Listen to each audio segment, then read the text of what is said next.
Welcome back to the Core Restore Advent Calendar. I'm Hope Savara with Mother Trucker Yoga, and today's move is about the plank, particularly forearm plank. I want to help you torch your core and, of course, use the right muscles in the right way to get the right job done. A lot of times when people do a plank, they're overusing their upper body or they're taking a load out of their core by lifting their hips or shifting back into their heels. I want to help you do a plank so that you can immediately feel the difference, and sometimes less is more when you're using the right muscles for the right job. So what you will need is either a mini ball, we sell these on our site, or you can grab a pillow or a rolled towel, but you want something to squeeze on in between your legs because that inner thigh is the pelvic floor's favorite neighbor, and when we engage our inner thighs, you're going to trigger more pelvic floor strength, which is what you want. So placing that little mini ball or your rolled towel or blanket or pillow just above the knee on the inner thighs, I'm going to scooch my legs back and come down to my forearms. Now when I'm on my forearms, I want to measure off about wrist or fist to opposite elbow. That's about shoulders distance. We're not going to be in the clasped hand position. Why? Because I don't want you to over dominate with the shoulders and chest muscles. We want to think about a plank in thirds. Forearms are on your palms. 1/3 legs, 1/3 core, 1/3 arms, or 1/3 trunk, so to speak.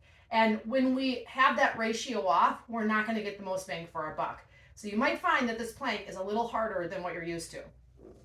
Harder as in right muscles, that is. So let's come down to our forearms. And I'm going to measure off, pushing my fists into the ground like I'm trying to make an imprint in the floor. Now, my shoulders are right over my elbows, and I'm not going to move my upper body. So as I step my feet back, I'm just going to scooch my legs back to the point where my upper body is still where it is. Now, I'm not going to hunch or sink my head, which makes this load a lot easier.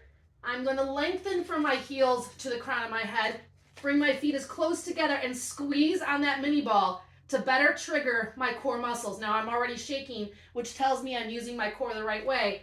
Push away from the floor even more, pull out of that shoulder girdle, and let's see if I can breathe here for a count of 10, 9, keep breathing, 8, 7, 6, 5, 4, 3, 2, and 1. So while you're in this forearm plank, another thing you want to remember is your front hip bones. It's usually where your belt loops are. You don't have to be in yoga clothes. You can be in your street clothes if you want, and you can still do a forearm plank.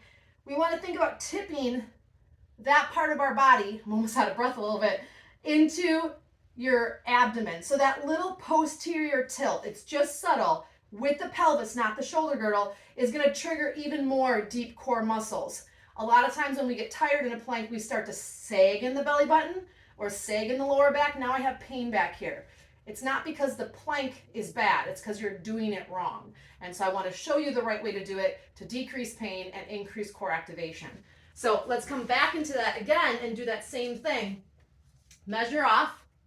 If it's helpful, stick something between your palms, a yoga block, a book, a box, and then you can hold that box and push down versus that tendency to want to grip and steeple. My shoulders are right over my elbows, and then I'm going to scooch my legs back without moving my upper body. Whoop, nice broad upper back. Feet come nice and close together, squeeze. Now those hip bones, I'm going to tip into my belly and press away. So 1/3 legs, my glutes are a little active, my legs are on fire, my core and torso is strong and broad, and my forearms are pushing down. Now let's count down again from 10, 9, nice broad back, 8, push away from the floor, 7, 6, if you need to be on the knees, that's fine, 5, 4, 3, 2, I'm shaking, 1, drop it down. Now try this move for 10 seconds, 3 times in a row. Try this move for 20 seconds. Try this move for 30 seconds. But remember, however it is you do any of the core exercises in this sequence, it's about using the right muscles in the right way for the right job. And if you just are trying to get it done, you're overriding some of those deeper core muscles because you just want to do the most advanced version. But if you're not utilizing your body properly, you're just reaffirming that imbalance you already have. So if you have really strong biceps or strong shoulders or strong glutes, and you constantly are overusing those, just to do the move, you're going to find that your core is never going to develop the strength, stability, and stamina that it needs to in order to help you for the long haul. So sometimes less is more.